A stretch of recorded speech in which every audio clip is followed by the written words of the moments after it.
नमस्कार, मैं हूं आपके साथ मयंक मिश्रा। देखिए, आज 8 तारीख है और मैं एक खास मुद्दे की तरफ आपका ध्यान ले जाना चाहता हूं। देखिए, बड़ा सवाल है, बल्कि मैं आपसे सवाल पूछना चाहता हूं। क्या मिडिल ईस्ट में शिया और सुन्नी की जंग करवाना चाहता है डोनाल्ड ट्रंप? क्या ईरान और सऊदी को भिड़ाना चाहता है डोनाल्ड ट्रंप? क्या मुस्लिम देशों के बीच में दरार डाल के जंग करवाना चाहता है डोनाल्ड ट्रंप? ये 3 सवाल हैं, बेहद अहम सवाल है। देखिए, इस समय पूरी दुनिया में सबसे ज्यादा चर्चा अगर किसी चीज की हो रही है तो वह है सऊदी, पाकिस्तान और तुर्की के बीच जो डिफेंस डील हुई है, जो कि नेटो की स्टाइल में हुई डिफेंस डील, और जिस पर हस्ताक्षर हो चुके हैं, जिसमें यह कहा गया है कि एक देश पर हमला जो है वो सभी देशों पर हमला, यानी तीनों देशों पर हमला माना जाएगा और मिलकर जो है एक्शन लिया जाएगा। इसको लेकर देखिए तमाम चर्चाएं हैं। जब से ये डिफेंस डील हुई है उसके बाद से लगातार मैंने ना सिर्फ इस डील के बारे में, इसकी जो कंडीशंस हैं उसके बारे में, बल्कि इसको लेकर जो तमाम दुनिया भर के एक्सपर्ट हैं, चाहे वो मिडिल ईस्ट के हों, चाहे अमेरिका के हों, चाहे यूरोप के हों, सबकी राय समझने की कोशिश की कि आखिर यहां हो क्या रहा है। देखिए, अगर हम मोटे मोटे तौर पर देखें तो ये ऐसा लगता है, ये मेरी व्यक्तिगत राय है, आप इससे इत्तेफाक रखते हैं ना रखते हैं वो आप जरूर कमेंट करके बताइएगा। देखिए, ऐसा लगता है कि ये जो डिफेंस डील हुई, इस डिफेंस डील का सबसे बड़ा जो इस समय मकसद है वो है सऊदी को हूती के खिलाफ एक बड़े ऑपरेशन के लिए तैयार करना। देखिए, हूती जो संगठन है वो पूरी तरह से ईरान के द्वारा समर्थित है। जो हूती के पास बैलिस्टिक मिसाइल्स हैं, ड्रोन्स हैं, वो सबके सब ईरान की तरफ से दिए हुए हैं, ये सब जानते हैं। अब देखिए, सऊदी जो है वो ईरान के खिलाफ सीधी जंग करने को तैयार नहीं था। डोनाल्ड ट्रंप ने बहुत कोशिश की, पेंटागन ने, डोनाल्ड ट्रंप ने, सीआईए ने बड़ी कोशिश की कि मोहम्मद बिन सलमान जो है वो ईरान के खिलाफ जो ऑपरेशन चलाया अमेरिका इजराइल ने उसमें शामिल हो जाए। लेकिन मोहम्मद बिन सलमान इसके लिए तैयार नहीं हुए, क्योंकि वो अच्छी तरह से जान रहे थे कि जब खुर्रमशहर 4 आएगी, फतह 2 आएगी, सेजिल आएगी तो क्या होगा। तो वो सीधे रूप में शामिल नहीं हुए। तो उसका दूसरा एक बड़ा षड्यंत्र होता दिख रहा है यहां पे। देखिए, क्या ये कोशिश ये है कि सऊदी को हूती से लड़ा दिया जाए? अगर हूती से सऊदी की जंग होती है और सीधा सीधा ऑपरेशन शुरू होते हैं और हूतीस पर हमला होता है तो उसका नतीजा क्या होगा? उसका नतीजा यह होगा कि हूती के साथ ईरान आकर खड़ा हो जाएगा और ईरान भी इस जंग में कूद जाएगा। देखिए, ईरान का स्टैंड बहुत साफ है, चाहे हूती हो, चाहे हिजबुल्लाह हो, चाहे हमास हो, जो भी संगठन है उनके लिए हमेशा संपर्क में रहा है ईरान और इनकी मदद करता रहा है। ये बात सब जानते हैं। और खासकर जैसे हिजबुल्लाह के लिए, लेबनान के लेकर तो ईरान का बड़ा स्टैंड साफ है कि वहां पर किसी भी तरह का कोई भी ऑपरेशन होगा तो हम जो है इसराइल का खुलकर विरोध करेंगे। तो बड़ा साफ स्टैंड है। ऐसे में अगर वाकई डोनाल्ड ट्रंप इस मकसद में कामयाब हो जाता है कि ये जो नेटो कह रहा है, मुस्लिम देशों का नेटो कहलाया जा रहा है, हालांकि मैं इसको मुस्लिम देशों का नेटो नहीं कहूंगा। अगर मुस्लिम देशों का वाकई नेटो बनेगा कोई तो उसमें फिर ईरान भी शामिल होगा। वो ईरान के खिलाफ नहीं हो सकता, क्योंकि इस समय अरब का बॉस कोई है तो वो ईरान है, इसमें अब किसी को शक नहीं होना चाहिए। तो देखिए, अब मामला ये है, हूती को लड़ा दिया आपने सऊदी अरब से, नतीजा होगा ईरान की एंट्री हो जाए। अब सऊदी अकेला ना पड़ जाए इसलिए आपने क्या किया? तुर्की को शामिल किया, पाकिस्तान को शामिल किया, यानी सऊदी को यह एश्योरेंस दिलाया कि भाई तुम अकेले नहीं हो। अगर तुम पर बैलिस्टिक मिसाइल बरस रही हैं, सऊदी को यह चिंता सता रही थी कि भाई जो है ऑयल के कुएं कौन बचाएगा, पोर्ट्स कौन बचाएगा। पूरा तेल व्यापार रोक दिया है हूती ने, लाल सागर से जहाज नहीं निकल पा रहे हैं, करीब 12-13 जहाज जो है वो ठोक दिए गए हैं सऊदी के। तो वहां कौन रक्षा करेगा? बाबल मंदेब से कैसे जहाज निकलेंगे? तो इन सब के लिए सिक्योरिटी की गारंटी दी गई सऊदी को और ये डील करवाई गई है। ये डील कोई ऐसी डील नहीं है कि तुर्की का विचार हुआ एर्दोगन का और मोहम्मद बिन सलमान का और शहबाज शरीफ का, इसलिए डील हो गई। जी नहीं, ये एक बड़ा प्लान है जो कि वॉशिंगटन में तैयार किया गया, अमेरिका में तैयार किया गया, जिसका मुख्य मकसद है ईरान के खिलाफ एक लॉबी तैयार करना, ईरान के खिलाफ असंतोष पैदा करना। देखिए, इस बात को आप अच्छी तरह से समझ जाइए कि अमेरिका अपने दम पर इजराइल के साथ मिलकर ईरान के खिलाफ जंग में बुरी तरह से हार चुका है। इसमें किसी को कोई शक नहीं होना चाहिए। अगर आपको सबूत अभी भी अगर कोई कंफ्यूजन है किसी को, देखिए पूरे वो तो मैं गिना चुका हूं, बार बार उसको गिनाने का मतलब नहीं है। जॉर्डन तबाह है, बेसिस तबाह है, कुवैत में तबाह है, बहरीन में तबाह है, इराक में तबाह है, यूएई पर हमले हो चुके हैं। अभी एक नया रिकॉर्ड आया है कि 20 ऑयल टैंकर्स ठोक दिए हैं पिछले 1-1.5 महीने के अंदर यूएई के। सऊदी के ना जाने कितने जहाज जल चुके हैं। ये सब देश मिलकर क्या कर पाए? ईरान का कुछ कर पाए? कुछ नहीं बिगाड़ पाए। अब देखिए एक नया बयान जो chairman of joint chief of staff है जनरल डेन केन, जो कि अमेरिका के जनरल हैं, चीफ ऑफ स्टाफ हैं, इनके लिए इनकी तरफ से एक बयान आया। ऐसा बयान तो नहीं आया इनकी तरफ से, इनको लेकर खबर छपी है अमेरिका के एक बड़े न्यूज हब में, और वो ये कह रहे हैं Kane has warned that further escalation could backfire and that air power alone may not be enough to achieve President Donald Trump's objective. और ये कह रहे हैं जनरल डेन केन कि भैया अगर हमने बड़ा ऑपरेशन किया ईरान के खिलाफ, ईरान जब पलटवार करेगा तो हमारी एयरफोर्स जो है काफी नहीं होगी उससे लड़ने के लिए। यानी जनरल डेन केन को लेकर ये खबरें हैं अमेरिका के मीडिया में कि साहब वो ये कह रहे हैं कि अगर हमला कर दिया तो हमारी एयरफोर्स ईरान का मुकाबला नहीं कर पाएगी। अब इससे बड़ा और सबूत जनरल डेन केन, जो इस समय वो जनरल हैं जो एक तो वो शुरू से ही ऐसा बताया जाता है, बोला जाता है, कुछ लोगों की राय है कि वो नहीं चाहते थे कि इस जंग में डोनाल्ड ट्रंप जाए, लेकिन फिर भी गए। अब जब गए तो फिर लड़ना ही है जंग। तो अब उनकी ये राय है कि हमला मत करिए, क्योंकि जब पलटवार होगा और बहुत खतरनाक पलटवार होगा। अब ईरान गुस्से में साहब, ईरान में जो खून बहाया गया है 168 बच्चियों का, ईरान के सुप्रीम लीडर का, केशम आइलैंड में छोटे छोटे बच्चों को आप मार रहे हैं। आपने न जाने कितने शहरों पर हमले किए, वहां पर न जाने कितने लोगों की मौत हुई है, शहीद हुए हैं वो लोग, उनके सबका खून का बदला ईरान चाहता है। अब ईरान किसी बात पर कोई समझौता नहीं करेगा, चाहे अमेरिका जो कर ले, इजराइल जो कर ले, सऊदी जो कर ले, तुर्की जो कर ले, पाकिस्तान जो कर ले, जो कंट्री चाहे वो कर ले। ये मूड है इस समय ईरान का, ईरान की जनता का मूड बता रहा हूं मैं आपको साहब। फॉलो करिए आप ईरान के जो वहां से जो न्यूज चैनल्स चलते हैं, जो वहां से खबरें आती हैं, सोशल मीडिया से जो खबरें आती हैं, ईरान में भयंकर गुस्सा है, किसी तरह की कोई बात मानने को तैयार नहीं है वो। तो देखिए ये बड़ा प्लान तैयार। अब मामला क्या हुआ देखिए, पहले डोनाल्ड ट्रंप ने ये कोशिश करी बड़ी चालाकी के साथ कि सऊदी के साथ जो है, सऊदी को ये कहा कि अब्राहम एकॉर्ड साइन कर लो। सऊदी उसके लिए तैयार नहीं, कोई मुस्लिम देश उसके लिए तैयार नहीं होगा नया, क्योंकि वो जो है बेसिक आइडियोलॉजी के ही खिलाफ है। इजराइल को मान्यता देना या इजराइल के साथ संबंध बनाना कोई मुस्लिम देश राजी नहीं, सऊदी भी तैयार नहीं। तो फिर क्या किया गया कि एक काम करते हैं साहब, आपके साथ हम न्यूक्लियर एग्रीमेंट कर लेते हैं, आप अपना न्यूक्लियर एनरिचमेंट का अधिकार अपने पास रख लेना, आगे चल के आप वो बना पाओगे, बदले में आप अब्राहम एकॉर्ड में शामिल हो जाओ। अब जनता तो नहीं चाह रही ना, सऊदी अरब की जनता नहीं चाह रही इजराइल को मान्यता देना, या भाई आप जो है फिलिस्तीन में जो कर रहा है इजराइल, फिलिस्तीन में इजराइल क्या कर रहा है आपको पता नहीं। उसके बाद जो है कोई मुस्लिम देश जो अब वो है, पहले जो शामिल हो गए अब्राहम एकॉर्ड में वो इतिहास हो गया, भूल जाइए उसको, लेकिन अब नया देश उसको मान्यता देने को राजी नहीं है।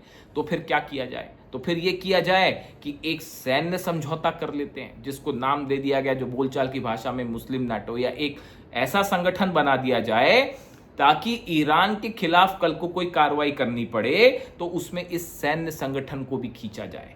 अगर समंदर में देखिए हॉर्मुज हैंडल नहीं हो पा रहा, ओमान के बस की बात नहीं है अपने दम पे कुछ फैसला करने की, और अमेरिका दबाव डाल के हॉर्मुज नहीं खुलवा सकता। वो तो जब ईरान का मन होगा साहब तभी खोलेगा। भी ये जो बातें हुई हैं जितनी ओमान के साथ, कि ईरान के साथ अंदर जाएंगे जहाज, फिर ओमान के साइड से बाहर आएंगे, इस तरह की तमाम बातें हैं, वो सब कुछ है। ईरान एक चीज़ पे अड़ गया है कि साहब मैं वो बारूदी सुरंग नहीं हटाऊंगा अभी। वो जो बारूदी सुरंगें बिछी हुई हैं हॉर्मुज में, सारा खेल उसका है साहब। अलग से मैं वीडियो कर दूंगा इस पे, इस बात को नोटिस करना। जो आप ये चर्चा करते हैं ओमान के साथ डील हो जा रही है तो क्या अमेरिका की बात, ईरान ने कोई भी बात अमेरिका की नहीं मानी। और अभी ये जो बातचीत हुई है ओमान के साथ वो भी पेंडिंग पड़ी हुई, वो भी ईरान की सुप्रीम सिक्योरिटी काउंसिल उस पर फाइनल फैसला करेगी कि डील करनी है कि नहीं करनी है।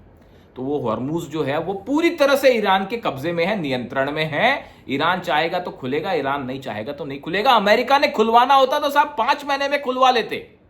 5 महीने में डोनाल्ड ट्रंप खुलवा नहीं लेते अपनी नेवी के दम पर। हकीकत यह है वो अबू मेहदी तैयार है, वो भी अलग से वीडियो कर दूंगा। 100 अबू मेहदी तैयार की गई है मिसाइल सी अमेरिका के जहाजों के लिए, समझ रहे हैं आप। तो वहां पे तो वो हॉर्मुज फंसा हुआ है, अब लाल सागर भी फंस गया है। तो क्या है कि अमेरिका और इजराइल अकेले कुछ नहीं कर पा रहे, तो बोले काम करो ये मुस्लिम देशों में आपस में फूट डाल देते हैं, फूट डालो राज करो। जो अंग्रेज भारत में करके गए, वही पॉलिसी चल रही है साहब कि कैसे भी करके जो है शिया वर्सेस सुन्नी एक कॉन्सेप्ट तैयार किया जाए। देखिए बड़ी साधारण सी बात है कि अगर 3 ऐसे देश हैं जो सुन्नी मुल्क हैं या जिसमें सुन्नी बहुतायत के लोग हैं, अगर वो आपस में कोई डील करते हैं तो एक इमोशनल टच उस पर हो ही जाएगा। बड़ी साधारण सी बात है भाई कि अगर 3 देशों ने कोई पैक्ट किया तो वहां की जनता ये सोचती है कि हाँ ये जो है भाई हम मिल के लड़ेंगे, या इस तरह की बात आप सोच सकते हैं। इमोशनल एक आपका जुड़ाव हो जाएगा, लेकिन पीछे का प्लान क्या है वो समझिए साहब। यही बात अली खामेनेई साहब हमेशा से कहते रहे कि अमेरिका का मकसद एक है, मुस्लिम को बांट दो, शिया सुन्नी को बांट दो,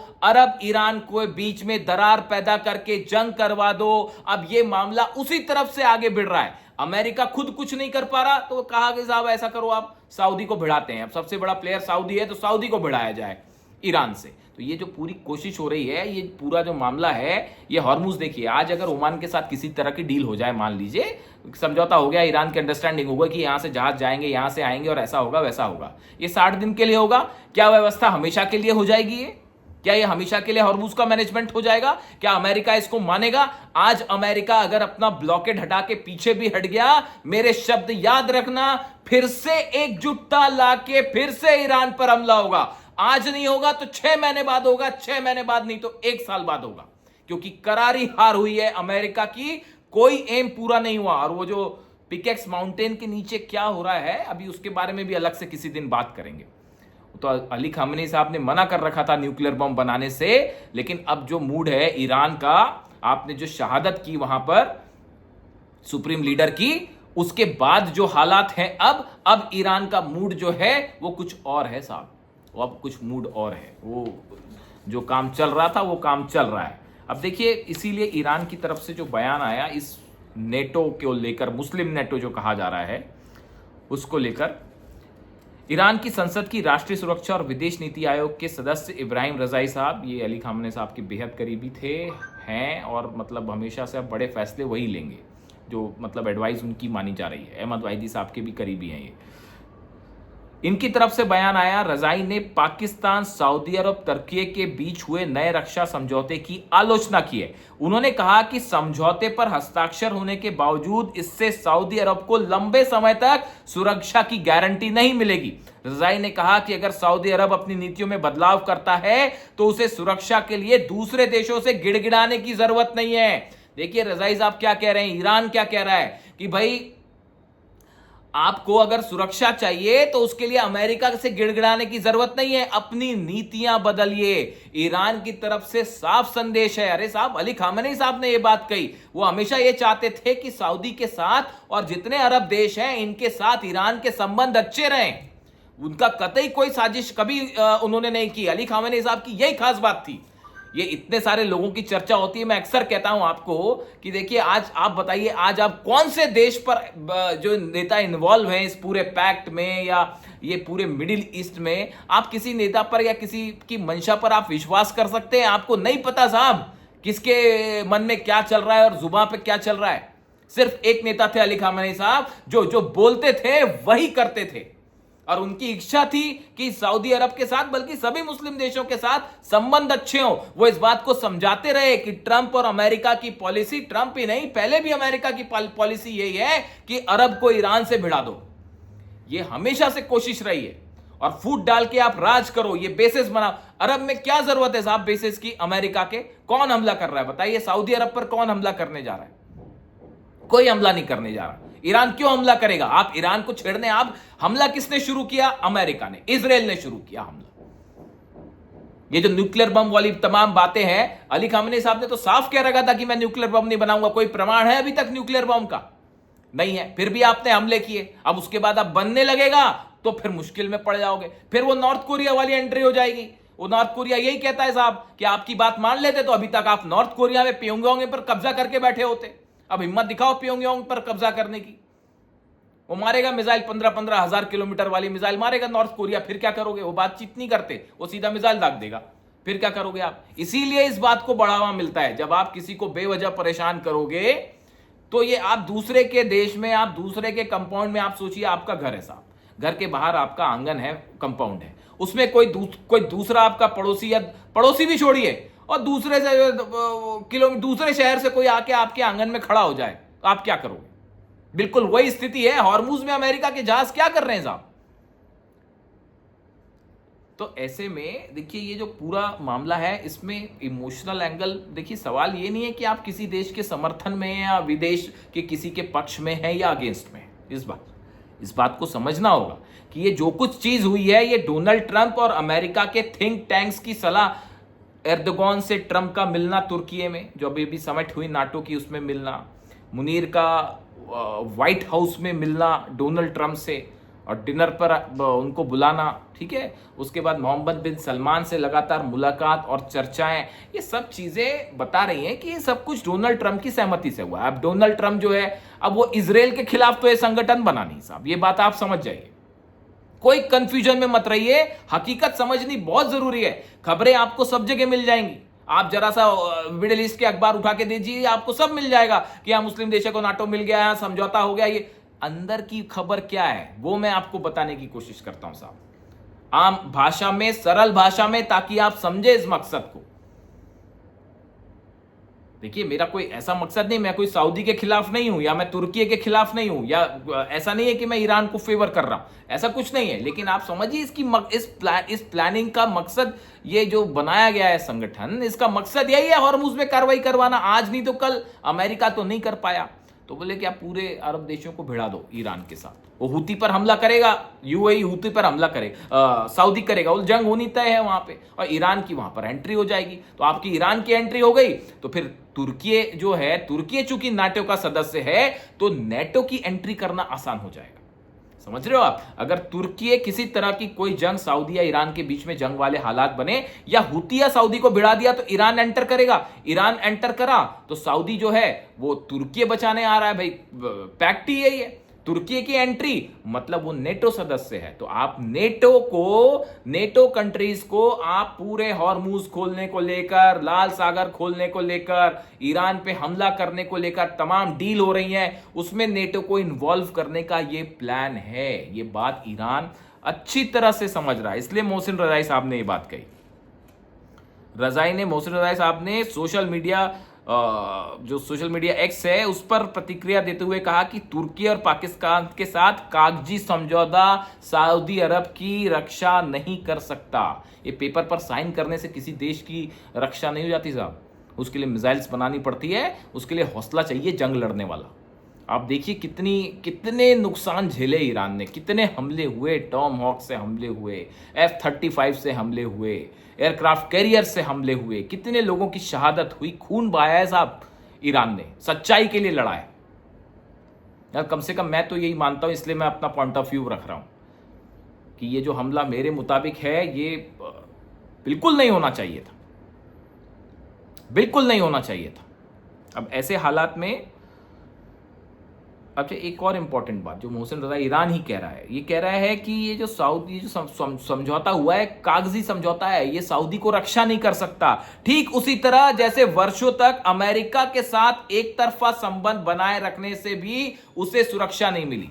अमेरिका जैसे सऊदी की रक्षा नहीं कर पाया और ईरान ने मारी धमाधम मिसाइल्स, हूती मार रहा है मिसाइल्स, ईरान तो छोड़ दो हूती मार रहा है साहब, तो अमेरिका रक्षा कर पाया? नहीं कर पाया। तो उसी तरह ईरान कह रहा है कि पेपर पर साइन करने से कोई रक्षा नहीं हो जाएगी। तो ये इनसाइड स्टोरी है। और देखिए आप इसमें कि कैसे इसमें इमोशनल और धार्मिक एंगल कैसे इन्वॉल्व करने की कोशिश की गई है। The agreement called the Mecca joint deterrence agreement, इसका नाम मेक्का से जोड़ा गया। आप समझिए इस बात को, इतनी पवित्र जगह जिस पर करोड़ों लोगों की श्रद्धाएं,